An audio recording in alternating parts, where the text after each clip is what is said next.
Parents of murderers, how do you view your son/daughter now? My stepson killed one of his bullies in high school. He has a cleft palate, and it's a pretty bad one. All his life he's been bullied for it. His mother and I have done everything we could to stop the bullying, but it never ceased. We contacted administrators, moved, switched schools, tried everything. Eventually, we decided on an online homeschooling program. Unfortunately, one of his bullies from his last school knew where we lived. He'd come by and taunt my stepson regularly. My wife and I were never around because the kid would come while we were working. One day, after my son tried ignoring his previous taunting, the bully figured it must have been a good idea to break in and find him.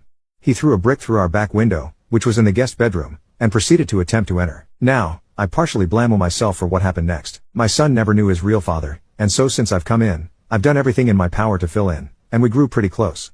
I ended up trusting him enough to tell him where I kept my gun. Seeing as how his mother and I worked so often, I wanted him to be able to protect himself if anything were to happen if we were gone.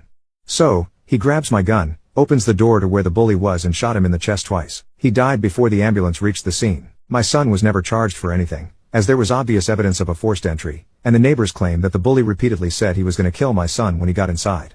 This happened almost 10 years ago when my son was 15. He's been to so many different psychologists and therapists since then. Something in him changed that day, like he blamed himself. For years he tried to isolate himself from the world. He became a heavy alcoholic, and even attempted to kill himself. He blames himself for taking another human's life even though he knows his was in danger. Seeing what happened to my boy, it's heartbreaking. I sold the gun, never got another one. To this day, he still has that look of grief and guilt in his eyes. I'm starting to believe no amount of tears will ever wash it away.